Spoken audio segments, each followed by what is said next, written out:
Welcome back to the Cauldron, lovelies. I'm so glad you're here. Thank you for your time, and thank you for your energy. Today, I invite you to pull up a chair, take a deep breath, and make yourself at home. Before we get started, I want to wish you a blessed strawberry full moon, my friends. If you find yourself outside this evening, I'd love for you to take just a moment to look up. You may notice she looks a little different tonight. She's riding low.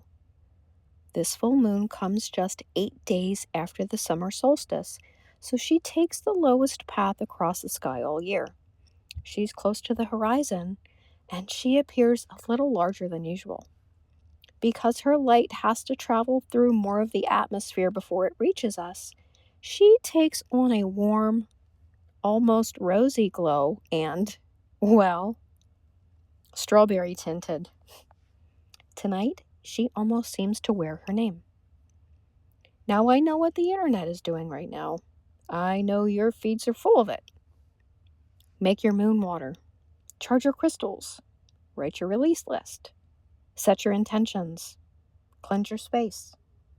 Do the thing. Do all the things. Do them before the peak at 7:56 Eastern Standard Time, or you've somehow missed the window. Am I right? And listen, if moon water is part of your practice, I love that for you.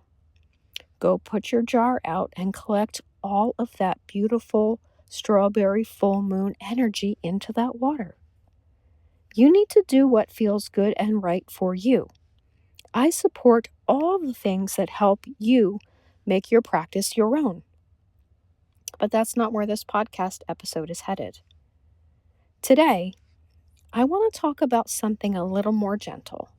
Something I think gets lost beneath all the noise and all of the full moon doings.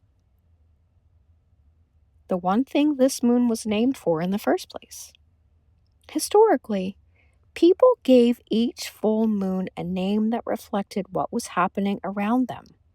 June's became known as the Strawberry Moon. Imagine living in a time when strawberries weren't sitting on grocery store shelves in the middle of winter. You waited for strawberry season. You savored it while it lasted. You looked forward to that first sweet taste of strawberry. And when the strawberry moon rose, you knew it was time. That's what I love about these old moon names. They kept people connected to the rhythm of the seasons. Before printed calendars hung on kitchen walls, people looked outside. The world around them told them what they needed to know.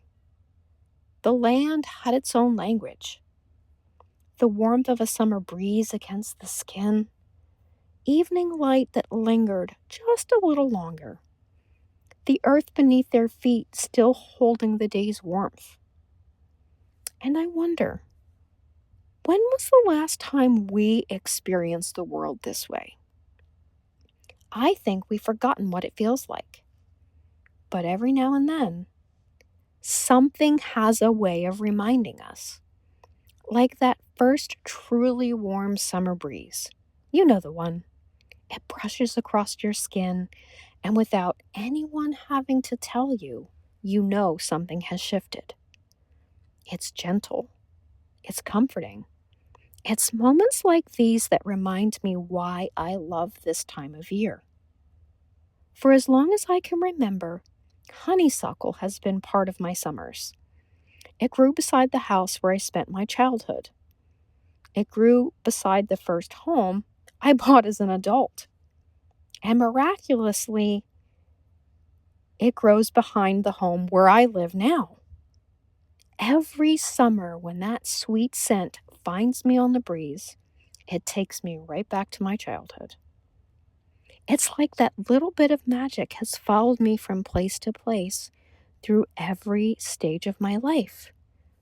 You know, I didn't ever really stop and appreciate that until I started writing this episode. I never realized that one tiny part of summer had been faithfully following me my whole life. We miss so many opportunities to see the beautiful things that are right in front of us because we're constantly focused on what's ahead. Think about it. How often are you looking at your calendar, thinking about where you need to go and what you need to do this week? How often are you already planning for tomorrow before today is even over? It's so easy to live that way. I know I do sometimes. I have a non traditional work schedule, so I'm always trying to cram as much as I can into the little bit of time off I have before I'm back at work for several days. I'm already thinking about all the things that need to be done. And while I'm busy planning, life is still happening. And, before I know it, summer starts winding down. I catch myself saying, I can't believe it's already August. I can't believe the kids are going back to school. Where did the summer go? Summer just didn't disappear. I was spending so much time looking ahead that I forgot to live in the moments that make summer feel like summer. That realization has stayed with me. And while much of the conversation around this full moon centers on what has come to fruition and what we're ready to release, I'm receiving it as an invitation to step outside and notice what this season is offering before it's gone. Summer gives us long evenings, the smell of fresh cut grass, the sound of children playing outside long after dinner. None of those things will last forever. That's part of what makes them so beautiful.